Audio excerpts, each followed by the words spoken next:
Bonsoir à tous. Alors, je suis un peu ému parce que j'ai lu un texte, un témoignage qui m'a un petit peu troublé quand même, que je vais vous lire, mais aussi parce que j'ai écouté dans une version de 1912 le grand air de Zerbinette d'Ariane Anaxos par une personne, une cantatrice que je ne connaissais pas, un soprano léger donc qui n'a peut-être pas toute la, comment dire, toute l'expressivité et le sens des nuances de gens comme Edita Gruberova par exemple, mais compte tenu du fait qu'elle n'est pas extrêmement connue, c'est vraiment exceptionnel comme interprétation. Il y a toutes les difficultés de la première version de cet opéra, de cet air, jusqu'au contre-sol, je crois que ça monte, dans le suraigu et toutes les vocalises, enfin tout y est, et je constate avec stupeur qu'elle n'a que 700 et quelques vues, alors que moi, avec des vidéos parfois franchement médiocres, j'en ai eu 10 000 ou 15 000, enfin franchement médiocre, j'exagère.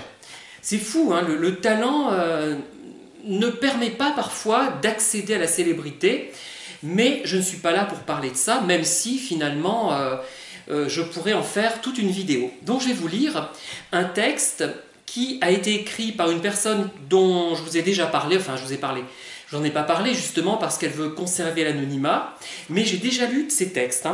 Et là, je continue sur le téléphone portable. J'avais déjà abordé ce thème dans une autre vidéo. Elle a complété son texte et je vais vous lire l'intégralité de ce qu'elle m'a fait, tout en le commentant, puisque sinon, j'ai l'impression que ça ne vous intéresse pas trop de m'écouter les yeux baissés sur ma partition. J'ai failli dire, non, malheureusement, je ne peux pas monter jusqu'au sol en suraigu. Ça se saurait, on voit bien que je suis baryton Martin, non? C'est ça, oui, je suis baryton Martin, en théorie, si je savais chanter. Voilà. Bon, j'arrête de bavarder et je commence à lire ce texte tout en m'arrêtant pour le commenter. Alors, ça s'intitule « Le téléphone portable », mais il faut encore que je trouve un titre à ma vidéo. Alors, ce n'est pas moi qui parle, la personne dit « je », mais c'est une femme, j'ai failli dire jeune femme, bien qu'elle ait un âge certain quand même, Elle n'est pas âgée, mais elle n'est pas très jeune quand même, elle est un peu plus jeune que moi quand même, mais ce n'est, vous voyez, c'est peut-être intéressant d'ailleurs, que je dise jeune femme, alors qu'elle n'entre plus dans cette catégorie si je me réfère à son âge arithmétique. Bon, voilà. Alors, j'ai une petite trentaine d'années. Je souhaite enfin m'ouvrir vers l'extérieur. Je m'achète un téléphone portable avec carte prépayée. Déjà, on a envie de s'arrêter. Elle a une petite trentaine d'années, donc peut-être 31, 32, puisque si elle avait eu 30 ans, elle aurait dû 30 ans, si elle s'en était souvenue. Et moi, j'ai quelque chose qui m'inquiète beaucoup. Elle a besoin de s'ouvrir, elle commence à avoir le besoin de s'ouvrir, justement, vers l'extérieur. Est-ce que c'est pas un pléonasme, s'ouvrir vers l'extérieur? Enfin bref, peu importe, ce n'est pas grave, ce n'est pas ce petit défaut qui va nuire à la qualité de l'écrit. D'ailleurs, c'est peut-être pas un pléonasme, non, enfin, je vais y réfléchir. Mais ce qui m'étonne, moi, c'est que cette personne, à plus de 30 ans, elle se pose la question, elle s'interroge en fait, alors si elle a 32 ans, mettons, elle est adulte, elle est majeure depuis très longtemps, elle travaille depuis un certain temps, on peut supposer quand même, et donc, si elle ne s'est pas encore ouverte, si elle n'a pas encore accédé vraiment au monde extérieur, c'est quand même très inquiétant, et on va voir pourquoi. Je suis terriblement angoissé par cet achat car la famille est totalement contre la possession d'un tel instrument. Malgré tout, je leur en parle en appelant mes parents avec ce nouveau téléphone. Donc c'est drôlement osé là. Elle a déjà déjà acheté le téléphone et elle appelle ses parents avec le téléphone, ce qui les met finalement dans le fait accompli. Donc elle n'est peut-être pas si froussante qu'elle en a l'air. Scandale, hurlements et critiques s'ensuivent. Alors je mens en disant que je vais rendre ce téléphone et me faire rembourser. Je ne le fais pas. Première constatation, l'attitude excessive de sa famille l'oblige finalement à adopter une attitude qui n'est pas claire, qui n'est pas nette et qui va finalement la mettre mal à l'aise, qui ne correspond pas forcément à sa personnalité, c'est le mensonge. Voilà. Mais elle n'a pas le choix, apparemment. Bon, je continue et vous allez comprendre. Hein. Je le cache longtemps. Ou bien dans ma chaussette, ou bien dans ma culotte. Oui, ne riez pas, c'est la pure vérité. J'ai si peur d'être fouillé. Ils finissent par découvrir la vérité, je ne sais plus exactement comment. En une année, mon père brise 3 de mes téléphones en les explosant avec un marteau et ma mère m'en confisque un. Déjà, il y a quelque chose qui cloche. Hein. On a envie de s'arrêter à chaque ligne finalement. Elle n'est pas autonome à plus de 30 ans. Hein. On va dire qu'elle a à peu près 32 ans sans doute. Et elle n'est pas autonome. Elle a besoin de l'aval de ses parents. Et ceux-ci n'hésitent pas à détruire son téléphone, ce qui veut dire qu'elle demeure probablement dans une proximité géographique de ses parents, très proche, dans la même maison probablement. Bon, je sais que, je vais vous dire un truc, moi de mon temps quand j'étais gamin, donc dans les années 70, hein, je suis né en 67, donc mettons quand j'avais 10 ans ou un peu avant, quand on entendait qu'une personne, un garçon par exemple, vivait avec sa mère, ou une fille vivait avec sa mère, alors le jugement était assez rapide. Hein. On disait, il doit être homo, le garçon. Et la fille, ça va être une vieille fille. Vous voyez, c'était très péjoratif.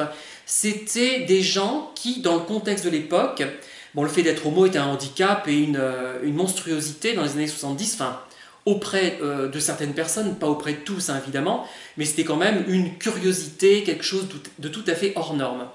Mais c'était des gens quand même qui, même si on était ouverts, même ceux qui étaient ouverts à l'homosexualité, mettons, hein, ça devait exister déjà à l'époque, évidemment, il y a toujours eu des gens un peu intelligents et ouverts aux autres, eh bien c'était quand même quelque chose d'anormal de vivre chez ses parents.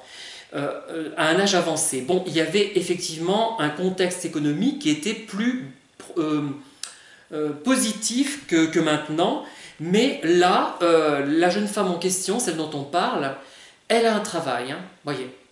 Moi, je ne me serais absolument pas vu vivre chez mes parents alors que j'ai un travail, sauf si, évidemment, je travaille comme à Montluçon. Ça m'est arrivé d'ailleurs. Hein. J'ai travaillé pendant à peu près 9 ans à Montluçon. La semaine, je restais à Montluçon chez ma mère et le week-end, je revenais à Clermont. Mais il était évident que je n'allais pas rester éternellement comme ça. Hein. Voilà, j'aurais même dû réagir plus vite. Régulièrement, mon frère aîné Alfred, sur ordre de notre père, m'ordonne de les lui montrer et il fouille dans toutes les messageries pour voir si j'ai menti et continuer de communiquer avec Guy. Bon. On continue dans l'aberrant, un frère qui surveille sa sœur et qui consulte les messageries internet de sa sœur, je suppose. Hein. Voilà, bon. Ça se passe à la limite de commentaires. Hein. Mes frères et ma mère sont conditionnés et donc en parfait accord avec mon père. Voilà. Donc il y a une emprise du père sur la fille, évidemment, mais aussi sur la fratrie et sur la mère. Je mens lorsque ce dernier me demande si j'ai un nouveau téléphone. Mentir est devenu une seconde nature. Bon, alors là, vous avez une des conséquences du climat délétère qui caractérise cette famille, puisqu'elle engendre finalement le mensonge. Je m'enferme à clé dans ma chambre et chuchote pour pouvoir discuter avec mon compagnon, Guy, que je viens juste de rencontrer à l'époque. Ma mère épie derrière ma porte et écoute tout ce que je dis pour le répéter à mon père. Un jour que je ne suis pas au téléphone, mais que j'ai mis le son de la télé un peu trop fort, elle est persuadée que je parlais avec Guy. Elle le rapporte, une crise s'ensuit où je suis traité par de jolis noms d'oiseaux. Elle ne nous précise pas les noms d'oiseaux, mais on peut sans peine les imaginer. Tu n'es qu'une pute, un ventre à bite. Voilà, les noms d'oiseaux arrivent. Hein. Bon, déjà, je ne vais pas être... je vais me faire mal voir de cette jeune femme, hein, mais je trouve que ses parents n'ont pas reçu l'éducation que les miens avaient reçue. Hein. Enfin, mon père, il parlait assez mal français, il était hongrois, mais ma mère n'aurait jamais utilisé ce genre de terme à l'époque. Hein. On n'est pas de la même génération, hein. Il y a quand même pas mal d'années d'écart, mais n'est pas... ça me choque, hein. Moi, je me verrais pas dire ça. Bon, le lire, je veux bien, mais je me verrais pas prononcer de telles choses, hein.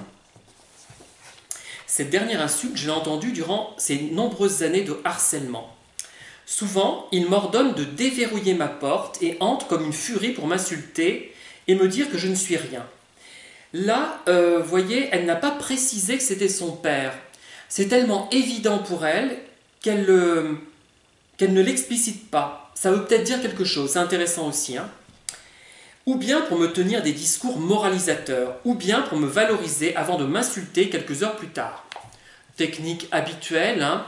Je vous avais raconté qu'un de mes pervers m'avait dit que j'étais la personne la plus intéressante qu'il avait rencontrée depuis sa naissance, hein.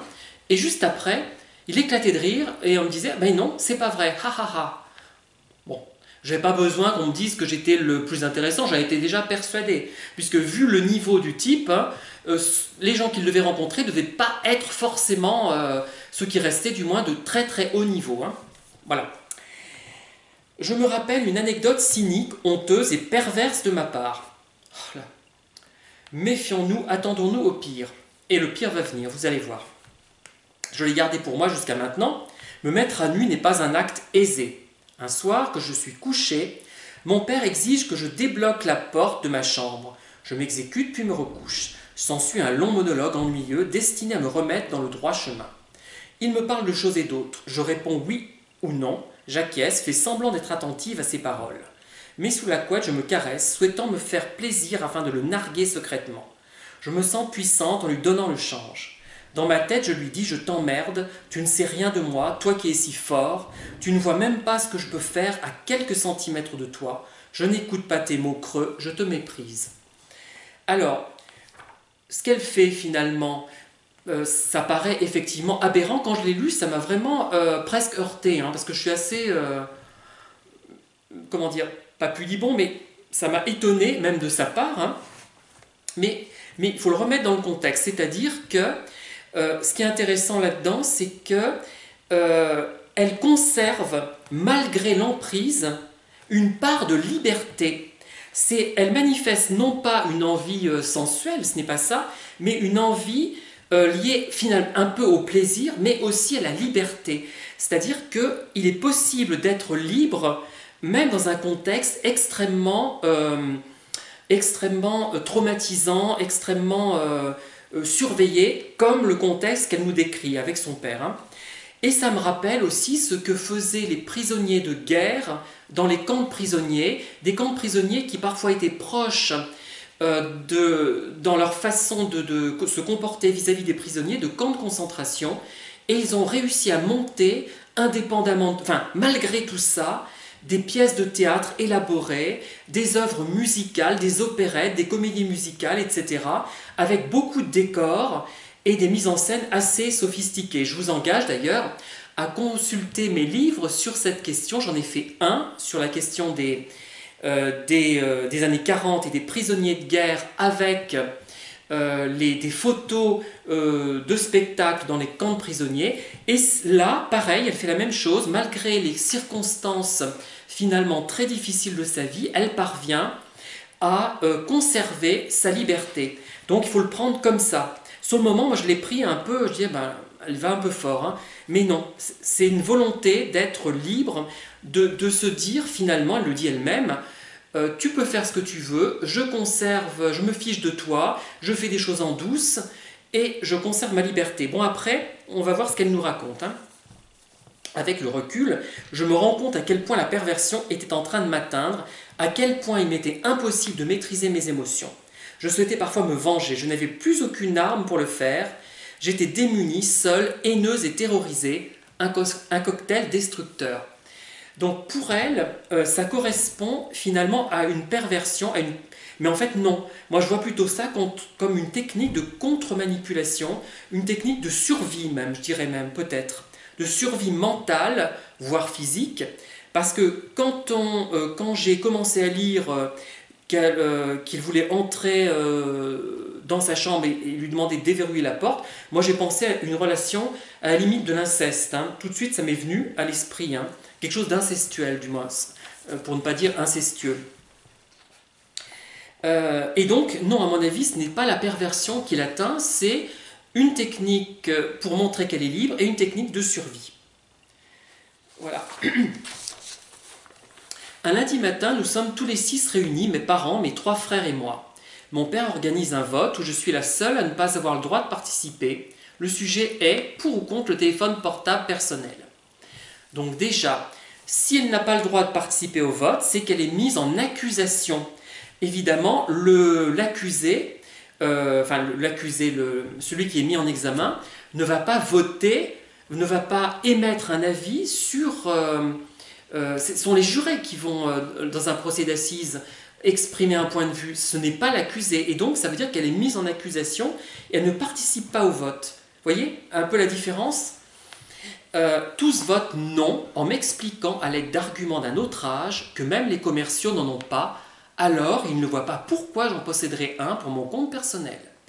Je me tais comme toujours et je continue de cacher mon téléphone. Voilà. Elle adopte finalement un moyen défensif encore, en mentant, mais en faisant ça, elle crée une dissonance. Vous voyez, le concept de dissonance cognitive dont je vous ai parlé. Ce n'est pas une menteuse, cette personne. Donc, le fait de mentir entre en dissonance avec ses conceptions morales. On ne ment pas, donc si je mens, c'est dissonant.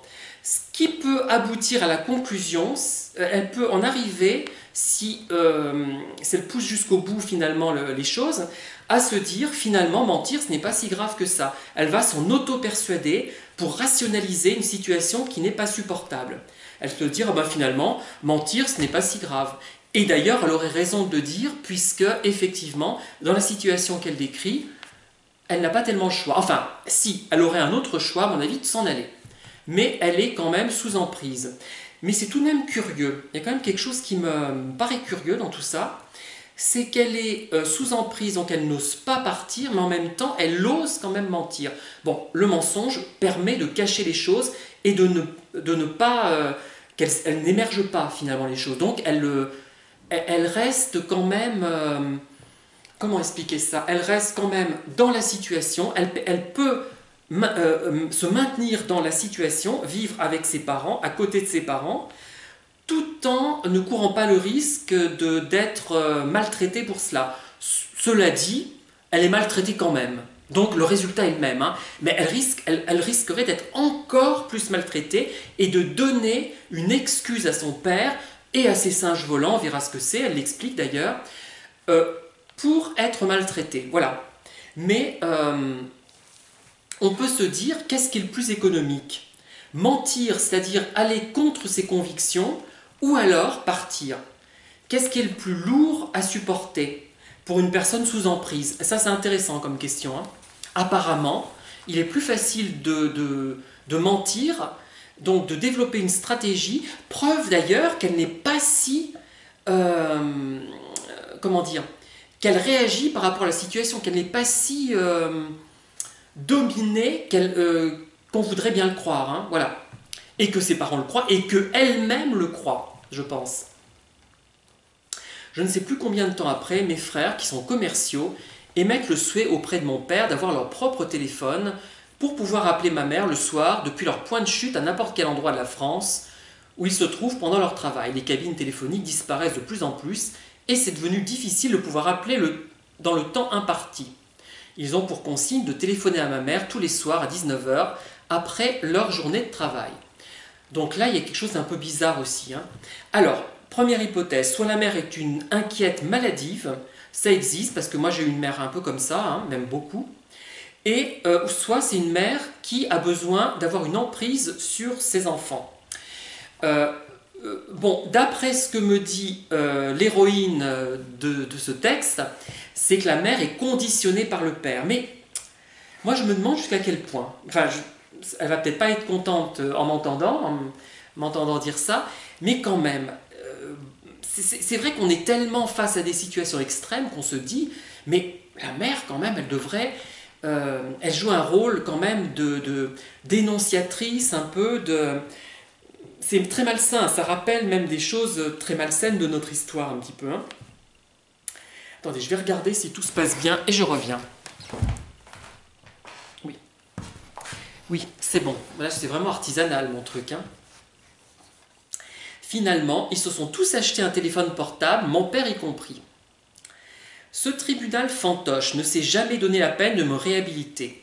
Être mis sur le banc des accusés, être jugé, se rendre compte que finalement je n'avais peut-être pas si tort que cela, que j'avais peut-être même raison après tout. Un téléphone portable, c'est tout de même utile? Non, tout ceci n'est pas envisageable. Oui, le téléphone est utile, mais pas pour moi. Je n'ai pas la même nécessité que mes frères. Il me sert uniquement pour communiquer avec mes amis. Alors les frères apparemment ont des postes plus ou moins de commerciaux et sont plus mobiles que leurs sœurs. Hein, et on se dit, bah, elle, objectivement, elle a moins besoin du téléphone portable. Oui, enfin quand même, elle a plus de 30 ans et plusieurs années après, elle a peut-être 35, 36, 37 ans. Donc c'est complètement ridicule. Elle est quand même peut-être capable de savoir si il est pertinent d'avoir ou non un téléphone. Et il y a une phrase intéressante, il me sert uniquement pour communiquer avec mes amis. Les autres, ils communiquent avec leurs clients, ils communiquent avec la mère, voire avec le père, mais apparemment peut-être pas avec les amis. Et c'est là que le bas blesse. Hein. Et finalement, elle, c'est pour ses amis, c'est pour le petit ami. Donc elle échappe à l'emprise parentale, tout simplement. Hein. Attention, mais quels amis? Ah oui, ceux qui veulent me sauter et me pousser à ruiner la famille. Bon. Ma fille, tu as le mal en toi. Nous allons néanmoins te laisser ton téléphone, mais tu n'as aucune excuse pour ne pas nous répondre. Pour ne pas me répondre lorsque je t'appellerai sans cesse, lorsque je te harcèlerai, lorsque tu seras en dehors de la maison, tu devras me dire où tu es, ce que tu fais, avec qui tu es. Si tu possèdes un téléphone personnel, c'est parce que je t'y autorise. Alors, encore une fois, on se rend compte que cette jeune femme n'évoque pas son père. Elle ne dit pas que c'est son père qui lui dit ça. Bon, pour nous, c'est évident. Moi, je connais un peu la situation. Mais un lecteur lambda va se dire, est-ce que c'est son père dont elle parle là? Bizarre, hein, il y a le nom du père. Le père est tabou. Ce mot semble tabou dans sa bouche. Pourquoi? Est-ce qu'elle veut l'oublier? Est-ce que ce père lui est insupportable? Je n'ai pas envie d'entrer dans des explications psychanalytiques. Vous savez pourquoi? Parce que la psychanalyse a des fondements moi, qui me choquent. Hein. Mais il y a quelque chose vraiment à creuser là-dedans. Hein. Pourquoi elle ne dit pas « mon père me dit que », etc. Bon, parce que ça va de soi, mais pas seulement, à mon avis. Donc, il retourne le problème contre elle, en fait, puisque finalement, elle aura un téléphone, mais elle n'aura de ce fait encore plus d'excuses pour ne pas répondre. Elle aura donc moins de liberté. Elle sera encore plus sous contrôle. C'est-à-dire que le téléphone était au départ un moyen de liberté et il devient maintenant un moyen de contrôle. Ça, c'est très intéressant. Voilà. Et elle n'aura plus d'excuses. Et finalement, le père s'est dit, mais ben mince alors, je suis bien con. C'est un moyen de la contrôler, ma fille, là, justement. Pourquoi j'ai fait la bêtise qu'elle ne veuille pas, ne pas vouloir qu'elle ait de téléphone? Mais si, il faut qu'elle en ait un. Comme ça, je pourrais savoir où elle est, si elle va avec des amis, si elle va avec quelqu'un d'autre, si elle m'échappe. Voilà. C'est un peu le gamin, d'ailleurs, très jeune, qui voudrait avoir, je sais pas, son père ou sa mère pour lui tout seul et qui ne veut pas partager.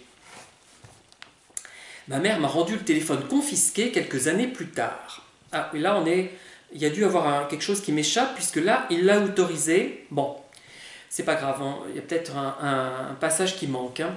Je me souviens encore de mon émotion lorsque j'ai sorti de sa housse en tissu. Le petit appareil noir tenait entièrement dans ma main. Chacune de ces touches servait pour 3 lettres. Touche 1 pour ABC, touche 2 pour DEF. Que c'était pénible pour écrire des messages.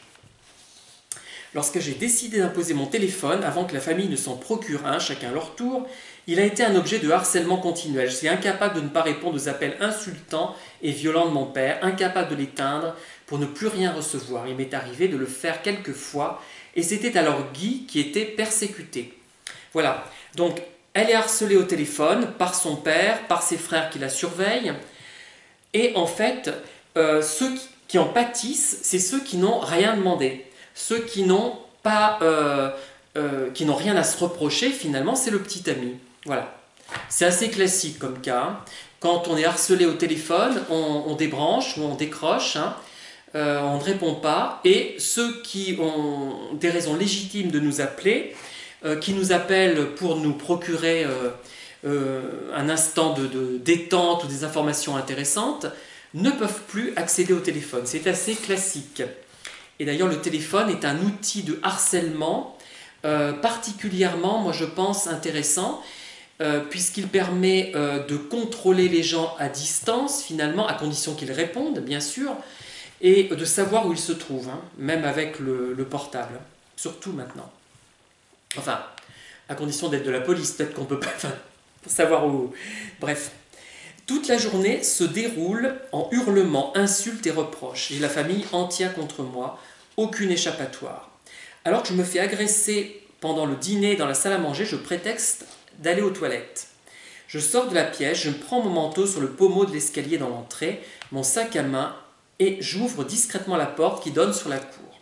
Une fois dehors, je cours silencieusement jusqu'au portail situé à droite sous le porche. J'introduis la clé dans la serrure tout en gardant mon calme. Si je panique, je risque de trembler et de ne pas parvenir à entrer la clé. Ai-je prévu mon coup à l'avance? Je ne m'en souviens plus. C'est plus que probable. J'ai néanmoins laissé ma voiture garée dans la rue, prête à partir. Ce que je m'empresse de faire en fermant ma portière une fois seulement sur la route, car le claquement risque d'être entendu depuis la maison de mes parents. Donc déjà, elle prend un risque, parce qu'une portière ouverte, hein, elle peut s'ouvrir en grand, et si elle s'ouvre en grand, qu'un vélo dépasse ou qu'une automobile dépasse, voilà. Donc la situation de harcèlement des parents, du père, hein, l'a conduit à prendre deux gros risques. Je rejoins Guy à une quinzaine de kilomètres. Je me souviens de cette nuit glaciale où je cours tous les dangers, où je prends des risques inconscients. Je roule bien au-delà de la vitesse légale. J'envoie des messages à Guy tout en zigzagant sur la route. Mon téléphone sonne sans cesse. Le mot maison s'affiche en noir sur le minuscule écran. Je ne réponds pas. Je parviens enfin jusqu'à Guy. Nous prenons notre chambre d'hôtel et ne parvenons pas à dormir la nuit. Alors, donc, non seulement la jeune femme donc, subit les épreuves liées à ses parents, mais le petit ami est concerné aussi. Et pas seulement, parce que là, elle prend des risques sur la route, ça la rend complètement chèvre, hein. Elle est harcelée par ce téléphone et elle répond au téléphone tout en conduisant, ce qui est très dangereux. Elle zigzague, elle dépasse les vitesses autorisées. Donc elle est rendue complètement folle, finalement, hein, proche de la folie. Et, mais en même temps, il y a une telle pression, on sent une telle pression derrière tout ça, que c'est presque la suite logique, finalement. Voilà. Bon. D'ailleurs, on attend forcément ça de cette personne, puisque si elle n'a pas la force de s'en aller, on peut penser qu'elle va forcément, quand elle prend un risque de cette ampleur, finalement, qu'elle va forcément paniquer en partie. C'est déjà énorme ce qu'elle fait. Le risque, l'audace dont elle fait preuve par rapport au fait qu'elle est complètement finalement dominée, qu'elle reste chez des parents absolument odieux, surtout le père. Bon, la mère en a une opinion positive, elle l'excuse beaucoup. Oh là là, je vais me faire mal voir. Je ne serais peut-être pas aussi optimiste. Moi, je ne sais pas, je suis peut-être pas aussi positif vis-à-vis de cette personne. Je ne sais pas. Voilà. Mon père me laisse des messages de haine et de mort promis sur mon répondeur. Je les écoute avec une véritable panique ancrée en moi. Vers 3 heures du matin, le bip du répondeur se déclenche à nouveau. Le message vocal est très lent. Pas de parole, aucun mot. Juste un raclement de gorge, un long murmure épouvantable. Un animal malveillant qui geint. Une agonie de haine, un acharnement aigre, une persécution abominable. Voilà. Il est tellement en colère qu'il ne trouve même plus de paroles pour exprimer sa colère, le fait qu'elle se soit enfuie, qu'elle ne réponde pas. qu'elle échappe à son emprise, mais en même temps, elle y est toujours sous emprise, hein, puisque sa conduite montre qu'elle est sous emprise. Une personne qui ne serait plus sous emprise aurait carrément fait ses bagages, je pense, et serait partie. Hein. Donc le père n'a pas tellement, finalement, à ce moment-là, à s'inquiéter. Hein. 9 ans plus tard, nous en parlons encore avec Guy. Je vérifie quelque chose et je suis à vous. Ouais. Alors, aujourd'hui, en écrivant ces mots, je sais pourquoi la peur de mon père était profondément inscrite en moi. J'ai d'ailleurs la difficulté à m'identifier à la personne que j'étais. Pour autant, je ne culpabilise plus d'avoir été cette personne si faible. La clé qui était grippée dans les méandres de mon esprit a ouvert la bonne porte. J'ai fait connaissance avec un monde qui m'échappait, qui me terrorisait. J'ai compris les comportements et les réactions produites. Il n'y a pas de magie ni de sanction divine. Papa est juste un humain, il n'est pas un élu de Dieu comme je l'ai cru si longtemps, ni Dieu ni personne. Dieu, enfin, c'est un Dieu de l'Ancien Testament, hein, le Dieu vengeur, là. Et encore, je ne pense pas qu'il était à ce point méchant. Combien de fois ai-je pu dire, si Dieu était sur terre, il aurait mal aux dents?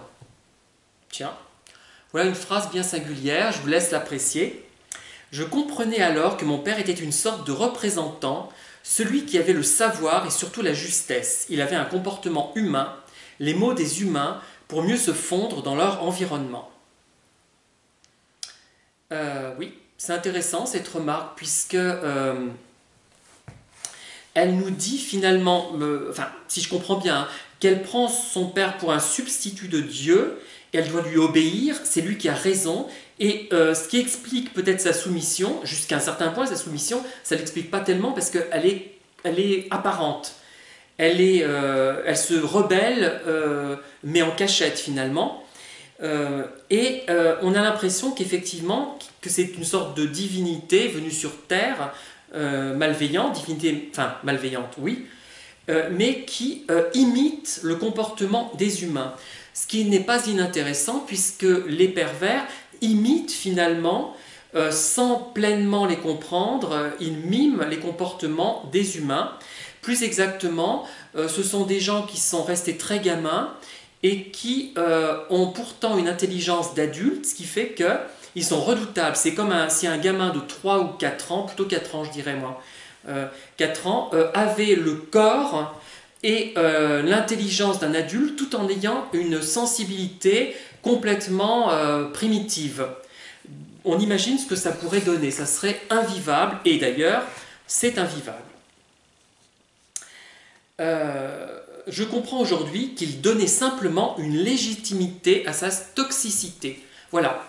Lui-même a peut-être conscience que son comportement est excessif, n'est pas naturel, n'est pas normal, mais il va rationaliser. On a encore pas un système de dissonance cognitive, mais quelque chose comme ça. Il rationalise, peut-être, lui peut-être. Je me demande s'il ne rationalise pas lui-même, il se dit, j'exige ça de ma fille, de mes fils, de ma femme. Pourquoi? C'est vrai que c'est excessif, tout le monde ne le fait pas, mais si c'est normal puisque je suis supérieur aux autres, j'ai plus d'intelligence que les autres. Il se persuade lui-même que ce qu'il fait est légitime et que c'est peut-être même certains, je me demande si ce n'est pas le cas, s'ils ne pensent pas que c'est dans l'intérêt des personnes mêmes. Hein. S'ils ont effectivement une sensibilité d'un gamin de 4 ans, eh bien, on peut s'imaginer qu'ils vont être persuadés d'être dans le vrai, et en toute honnêteté peut-être. Dans ma longue recherche de compréhension sur la manipulation et la perversion narcissique, je suis entré en communication avec des coachs et des thérapeutes. L'un d'entre eux, avec qui j'ai eu une conversation téléphonique et échangé de nombreux mails, m'a offert des pistes de réflexion. Je lui ai envoyé mes premiers récits de vie. C'est moi en l'occurrence, hein, donc voilà. D'un commun accord, il les a diffusés sur la chaîne YouTube en conservant l'anonymat des personnes et des lieux. Voici quelques-unes de ces observations ainsi que celles des auditeurs qui ont visionné ces vidéos. Elles ne sont pas systématiquement citées mot pour mot, mais respectent les idées générales. La vérité dépasse la fiction, c'est hors du commun, toute une famille est sous emprise, et sous l'emprise d'un père pervers, et la mère ainsi que les frères, qui ne sont pas décrits comme des personnes malveillantes, le sont également. Là, je suis désolé, mais je sais enfin, l'emprise, je sais ce que ça peut être, parce que cette femme, peut-être qu'elle n'avait pas d'autres moyens de s'en sortir, de survie finalement, même financière, hein, indépendamment de la culpabilité qu'elle pouvait avoir à quitter son mari, mais tout de même, c'est vrai que ça paraît, même moi qui suis un peu plongé dans les manipulateurs depuis un certain temps, pour les avoir connus, rencontrés, pour avoir lu sur la question, pour avoir écouté plein de vidéos et fait plein de vidéos également, j'ai du mal quand même à avaler tout ça, un petit peu. Mais je ne tranche pas, j'arrive pas à réellement trancher. Hein. Je pense que c'est possible, qu'elle peut effectivement, cette mère, être sous emprise. Hein. Il y a une personne qui essaie de réagir, mais elle n'est pas du tout suivie, elle est obligée de se cacher, elle est obligée de mentir. Vous voyez ce que ça provoque en plus comme situation complexe. Elle est accusée à tort, elle est même disqualifiée à un moment donné puisqu'on lui interdit de voter. Elle n'est plus considérée comme une vraie personne, comme un individu. Ensuite, cette famille arrive à la conclusion que le portable est utile et tout le monde en a un. C'est ce qu'on appelle en psychologie l'influence minoritaire, l'agir à long terme. Oui, vous savez que quand on est minoritaire et qu'on développe une idée minoritaire, on nous a rebattu les oreilles avec ça en psychosocial, hein. L'influence majoritaire, elle est du fait du charisme de celui qui va prononcer un texte, par exemple, ou développer une idée, et les gens vont être convaincus après l'avoir écouté pendant 2 heures, mais 3 mois après, peut-être que le charisme de celui qui aura prononcé le discours va disparaître, il ne sera plus là, il sera absent, ce charisme, et il ne restera plus rien. C'est-à-dire que le discours était cru en grande partie parce que la personne était charismatique, parce que c'était un grand scientifique, parce que c'était une actrice célèbre, etc. Vous voyez ? Alors qu'une influence minoritaire, quelqu'un va vous susurrer une idée qui commence par vous déplaire, vous la rejetez, mais au bout d'un moment, vous vous dites, mais ça me trotte dans la tête, il a tort pourtant. Et vous réfléchissez, ça vous amène à réfléchir. Vous n'êtes pas obnubilé par le charisme de la personne, qui généralement n'en a pas d'ailleurs, mais vous réfléchissez à ce qu'elle vous a raconté, et 3 mois plus tard, peut-être que vous allez la retrouver, cette personne, et dire, ben, au début, je n'étais pas d'accord avec toi, mais là, finalement, tu as certainement raison. Et tu as certainement raison de m'avoir dit ça. Et j'espère d'ailleurs hein, que la personne à qui j'ai reproché certaines choses, hein, c'est une thérapeute, j'espère qu'elle réfléchira à ce que je lui ai dit, mais pas pour la dévaloriser, c'est pas ça. Hein. Quand elle m'a dit notamment que quand elle était face à des jeunes qui se demandaient si Dieu existait, elle leur répondait Dieu n'existait pas, vous n'avez pas à vous soucier de ça. Elle comprendra, cette personne, si l'influence minoritaire fonctionne, si elle ne rejette pas la personne que je suis, il ne faut pas non plus rejeter la personne. Si vous rejetez la personne qui émet l'idée, sur un long terme, l'influence n'aura pas lieu. Mais là, l'idée va se détacher de moi, ça va trotter dans sa tête, ça va se détacher du personnage qu'elle trouvait antipathique, moi en l'occurrence, quand je lui ai reproché ça, et elle va peut-être y réfléchir et pas faire les mêmes gaffes. Parce que c'est très grave ce genre de choses hein, pour moi. Mais bon, on va revenir au texte.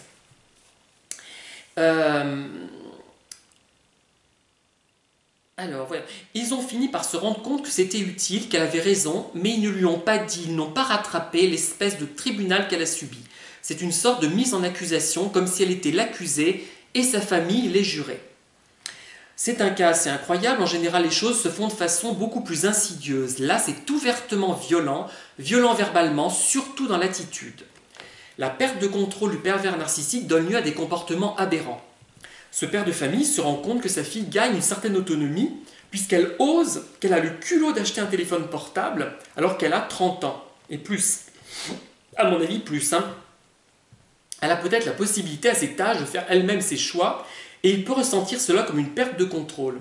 Et il discrédite sa fille et en appelle à ses singes volants. Alors, les singes volants, ce sont, je vais résumer un petit peu le truc, hein, tout en regardant si la vidéo fonctionne. Oui. Ce sont des sortes de personnes qui sont sous la domination du pervers narcissique, de la personne manipulatrice, et qui vont l'aider à appliquer sa manipulation finalement. Hein. Ce sont des sortes de collaborateurs mais qui sont eux-mêmes, je dirais, en partie victimes. Mais quand même, moi je suis toujours un peu dubitatif à ce sujet-là.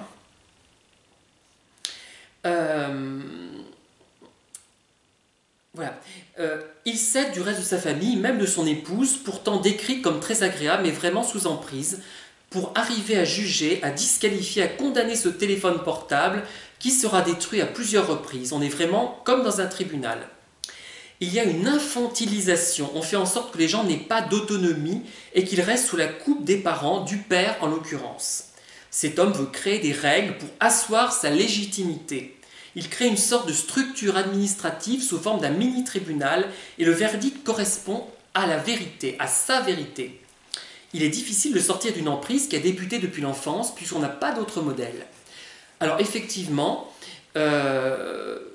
on s'imagine souvent, dans ces familles-là, évidemment, elles peuvent être, si l'emprise est forte, elles peuvent être repliées sur elles-mêmes. Les gens ne sortent pas de la famille, donc ne voient pas ce qui se passe ailleurs.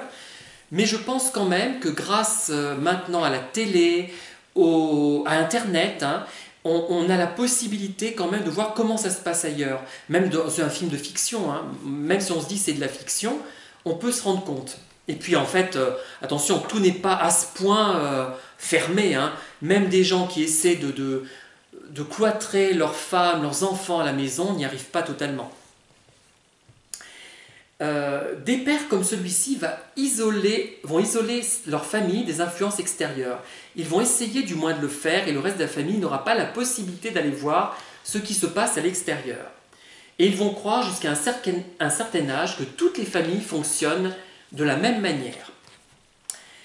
Alors là, c'était les remarques que j'ai pu faire moi et qu'ont pu faire les auditeurs, c'est-à-dire vous-même. Hein. Voilà, je crois que ça résume à peu près bien. On n'a certainement pas tout dit sur ce qui a été, sur ce qui a été dit, enfin sur ce que cette jeune femme a exprimé dans ses... Il y a certainement beaucoup de choses d'autres à dire, mais je crois que l'essentiel y est quand même. Alors je reprends son texte.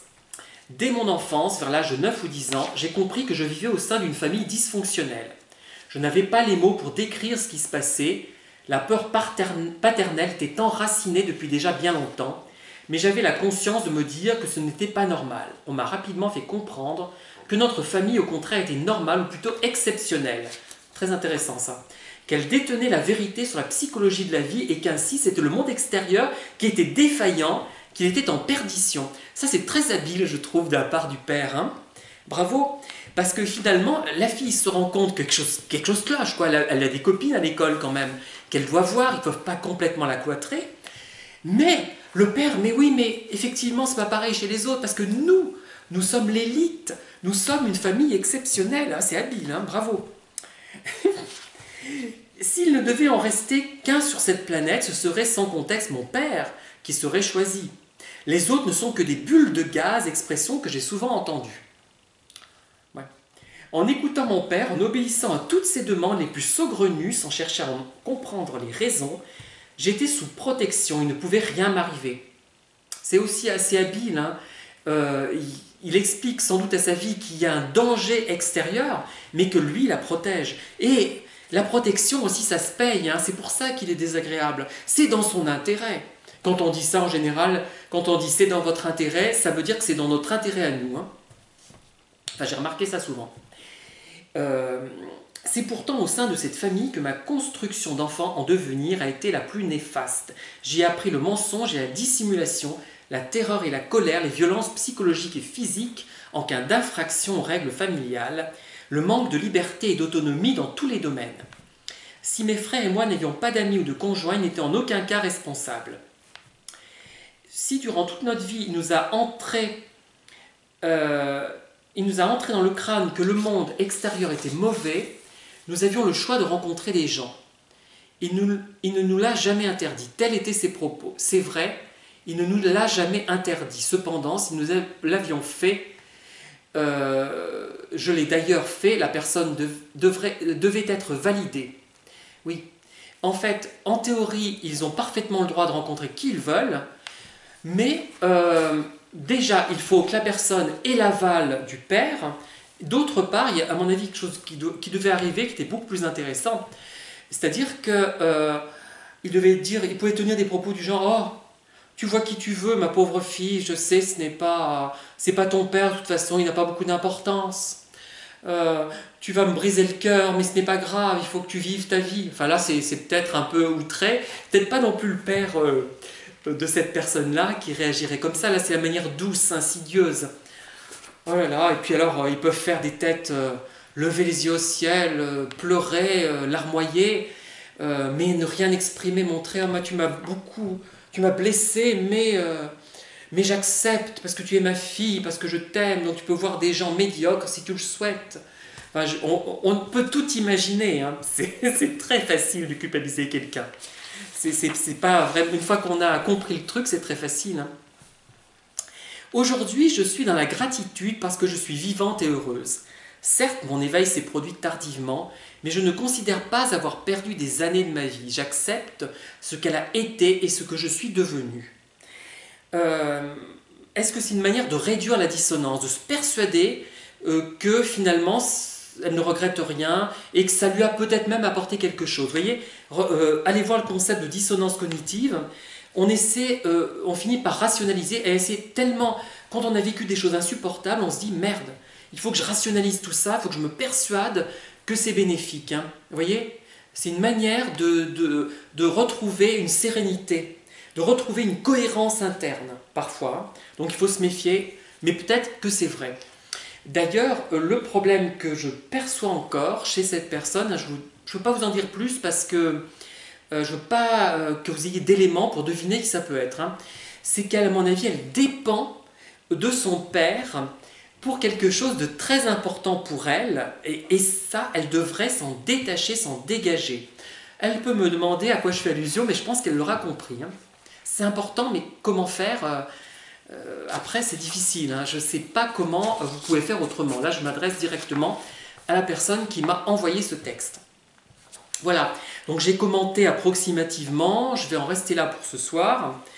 Je vous dis à très bientôt pour de nouvelles vidéos. Merci de m'avoir écouté et bonne soirée.